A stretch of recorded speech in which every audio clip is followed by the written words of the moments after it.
शांत असून सुद्धा, माझ्या ठाई अफाट शक्ती असून सुद्धा माझा पराभव, माझ्या साधनेची किंमत पाहिजे मला, किंमत पाहिजे.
आजचा सूर्यास्त 6:10 होणार आहे.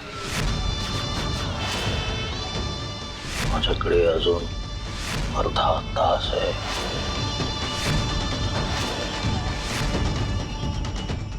अर्धा तास मी अजूनही आर्याला मारू शकतो. हळूबाई तयार रहा.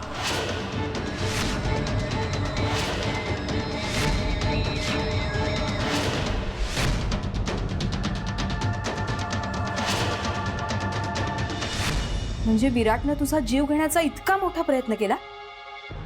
काळूबाईंनी तिला उत्तर दिलं. पण मला एक कळत नाही की मिलिंद आणि मालतीला का कळत नाही की काळूबाईच्या पुढं त्या विराटचं काही चालत नाही, मग त्यांचं काय चालणार आहे. तुला काळूबाईनं पुन्हा एकदा प्रत्यय दिलाय, मग कसली काळजी करतेस. मला मंदात्याची खूप काळजी वाटते. जेव्हापासून मिलिंद भाऊजींनी तो भयंकर व्हिडिओ दाखवलाय तेव्हापासून माझ्या जीवात जीव नाहीये काकू. पंडित त्या कामाला लागलाय ना, अमोघनं केलाय ना त्याला फोन, मग कशाला घाबरतेस. आणि आईनी काय सांगितलेलं आठवतंय ना. तुझ्या मंदात्याच्या पाठीशी काळूबाईच्या भक्तीची पिढ्यानपिढ्याची पुण्याई हाय. ती नक्की सुखरूप राहील.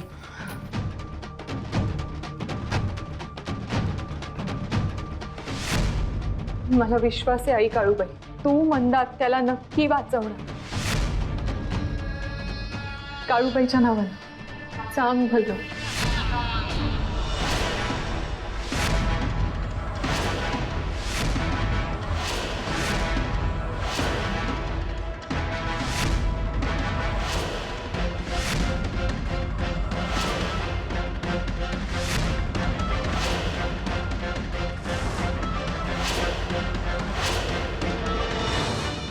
गुरुजी गुरु विराट गुरु. अहो गुरुजी तुम्ही का आलात? आम्हाला सांगितलं असतं आम्ही आलो असतो.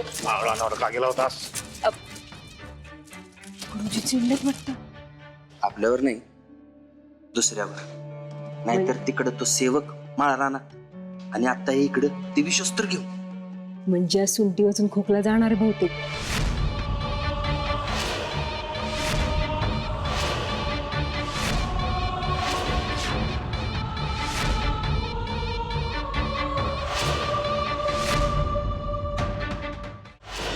आलोय मी.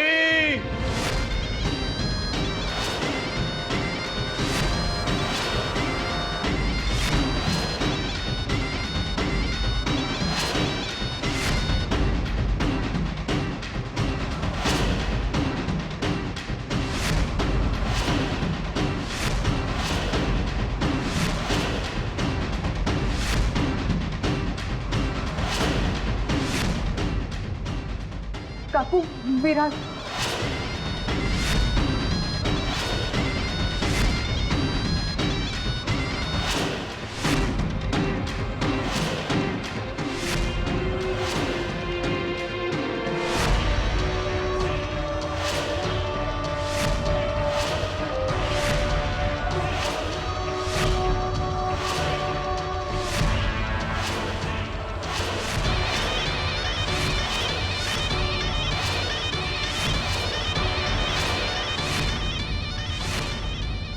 माझ्या काळूबाईनं पाठवलेलं हत्यार पाटलाचं घर बर्बाद करायचं योजन तुला ते जमणार नाही. कारण सिद्ध आहे मी, स्वयंसिद्ध. अर्ख काळूबाई काळूबाई काळूबाई करते. आता तुला तुझी काळूबाई सुद्धा वाचवू शकणार नाही.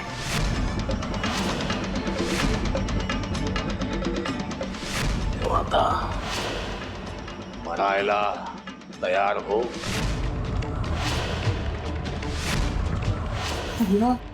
काकू एक मिनिट, मी मरायला तयार आहे.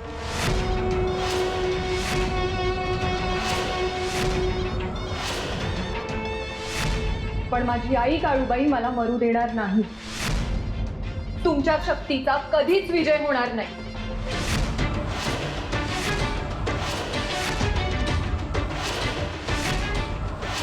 आणि एक गोष्ट लक्षात ठेवा, माझ्यासारख्या करोडो आर्या निर्माण करण्याची शक्ती आहे तिच्याकडे. खरं तर तुमच्यासारख्या सैतानाला संपवण्यासाठी एक क्षणही पुरेसा आहे तिला.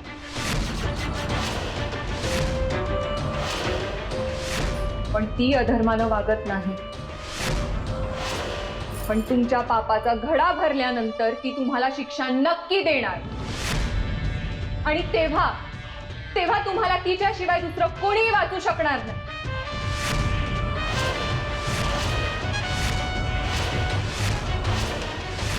कन्माळू आहे ती. आता ही वेळ गेलेली नाहीये. तुमचा अहंकार बाजूला ठेवा आणि तिला शरण जा. आता शरण यायची वेळ तुझी आहे, माझी नाही. तिच्या केसालाही धक्का लावू शकणार नाही तुम्ही. हंबीराव पाटलांना तुम्ही मारलं, पाटलांच्या घराला बेटीला तुम्ही धरलं. तेव्हा आता पापाचा घडा भरलाय. निघा इथनं. सुशीला,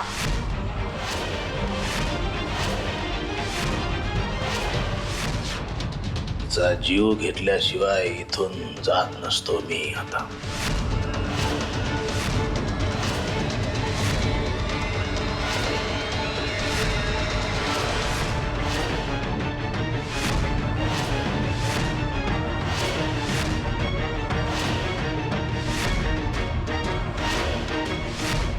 अमोक बाजूला हो तू. अमोक तू कशाला मध्ये पडतोस? बाजूला हो. विनाश काले विपरीत बुद्धी. स्वतःला सिद्ध म्हणवताना मग ही कसली कृती करताय? तू हिचं रक्षण नाही करू शकणार अमो. अहो घर बाजूला हो तू. ऐक ना जरा, गुरुजींनी जीव वाचवलाय तुझा, असं काय करतो बाबा तू? आणि गुरुजींचा शब्द हा गुरुजींचा शब्द असतो, तेव्हा ऐकायचं त्यांचं. मी बाजूला हो. नाही मानत गुरुजींना, आणि काळूबाईलाही नाही. हो तुझं काय चाललंय हे? दादासाहेब असते ना तर काना खाली मारली असती. दादासाहेब असते तरी सुद्धा मी हेच बोललो असतो. मला कुणाचीही बाजू घ्यायची नाहीये. पण असं दिवसा ढवळ्या विनाकारण जगजाहीरपणे मी कुणालाही कुणाचा जीव घेऊ देणार नाही.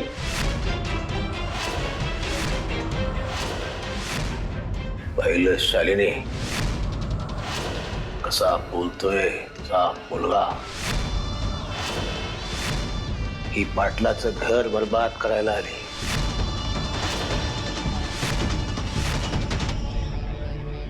या घरावरचं संकट निवारण करायला आलोय. माझ्याकडे वेळ नाही, तू याला बाजूला व्हायला सांग. अहो बाजूला हो. आई तू नको बोलूस. शस्त्र खाली ठेवा, नाहीतर मला कायद्याने वागावं लागेल. या मुलीसाठी तू स्वतःचा जीव धोक्यात घालतोस. माझी बायको आहे ती. तरीही तू माझं काहीही करू शकणार नाही, कारण सिद्ध आहे मी, स्वयंसिद्ध. बाजूला हो ना बाबा, आई. ऐक ना जरा त्यांचं, बाजूला हो. पण कशाला ऐकताय तुम्ही यांचं? तुझ्या आजीला वाचवलंय मी, तुला वाचवलंय मी, त्या वाड्याला वाचवलंय मी. नक्की काय वाचवलंय तुम्ही? पाटलांचं घर की तुमची सत्ता? हे बाई कोणाशी बोलते कळतंय का तुला? स्वतःच्या जीवाला घाबरणाऱ्या एका नराधमाशी बोलते मी. स्वतःची सिद्धता गाजवण्यासाठी सामान्यांना त्रास देणाऱ्या माणसाशी बोलते. आपल्या विद्येचा गैरवापर करणाऱ्या एका अहंकारी गुरुशी बोलते.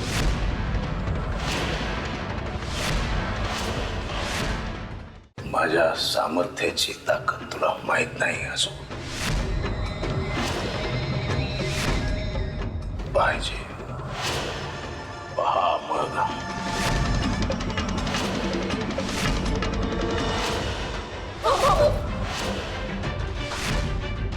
अमोक बाजूला हो. तू प्लीज बाजूला हो. माझी आई काळूबाई समर्थ आहे मला वाचवण्यासाठी. काळूबाईच्या नावाने अमोक बाजूला हो. काळूबाई- माझं हे हत्या तुला भेटून तिचा वध करेल. बाजूला हो तू. मी नाही होणार बाजूला.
माधव पाटलाचा पोरगा आहेस तू, अमोघ पाटील. करायचं असतं तर मी काहीही करू शकलो असतो.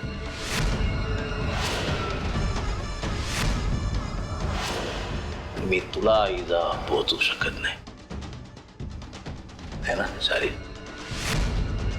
कधी कधी आपल्या माणसासाठी एक पाऊल पाठीमाग यावं लागतं.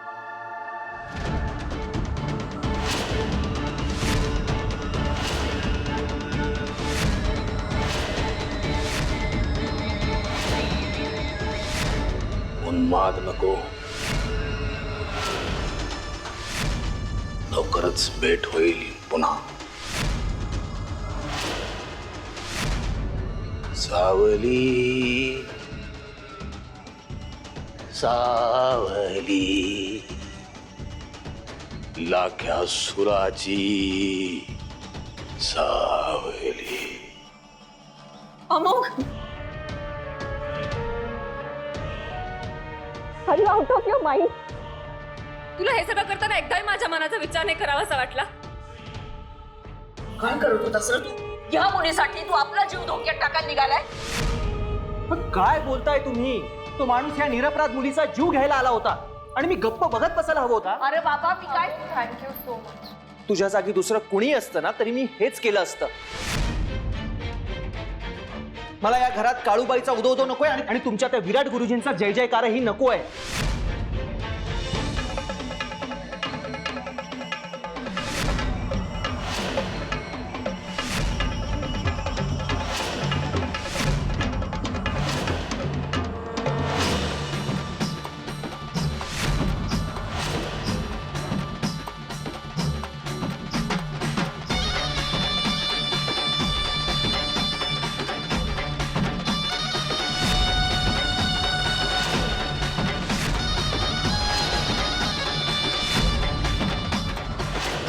मावळलास 10 मिनिटे आधीच मावळलास. काळूबाई आपल्या भक्तासाठी चक्र फिरवला असतो. ठीक आहे, पण मी हरत नसतो. विराट हरत नसतात. तर मला अशा व्यक्तीला शोधलं पाहिजे याच्या हातून आर्याचा मृत्यू होईल. सध्या मी स्वयंसिद्ध. चला.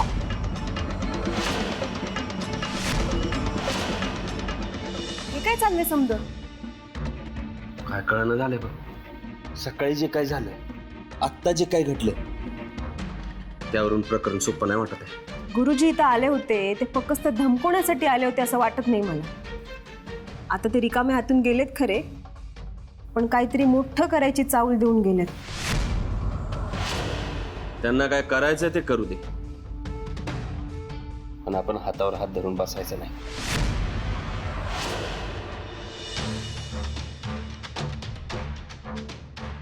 अरे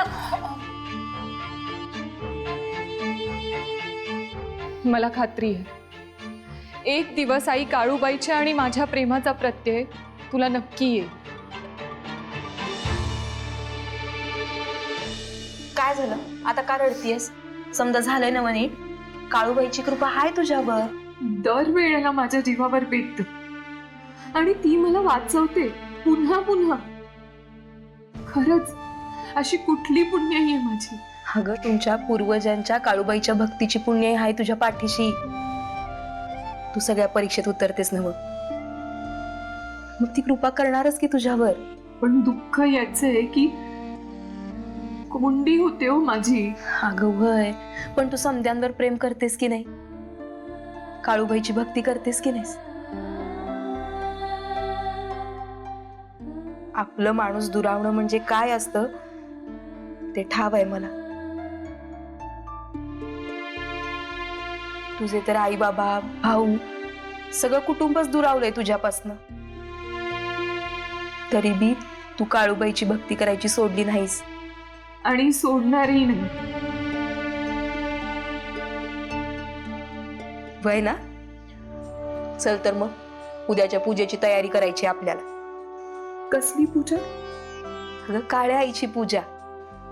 काळ्या आईची पूजा म्हणजे? अगं, 60 वर्षापूर्वी किंक्रांतीच्या दुसऱ्या दिवशी म्हणजे उद्याच्या दिवशी अमुकच्या आजोबांनी म्हणजे आमच्या मामांजींनी त्यांच्या आयुष्यातली पहिली जमीन विकत घेतली आणि तेव्हापासनं पाटली घराण्याची भरभराट सुरू झाली. तेव्हापासनं मामांजींनी दरवर्षी ही काळ्या आईची पूजा सुरू केली. कशी करतात ही पूजा? म्हणजे घरातल्या समद्यांनी शेतात जायचं, तिथं खोप बांधायची, तिळगुळ, शेंगदाण्याच्या गोड पोळ्या, ज्वारी बाजरीच्या भाकऱ्या, धपाटे, झुणका असा समदा निवद तिथंच करायचा. काळ्या आईला दाखवायचा, तिचे आभार मानायचे आणि तिथंच खायचा. छान आहे. सगळ्यांनी जायचं असतं त्या पूजेला? वय तर घरातल्या समद्यांनी जायचं, काळ्या आईची पूजा करायची आणि प्रार्थना करायची.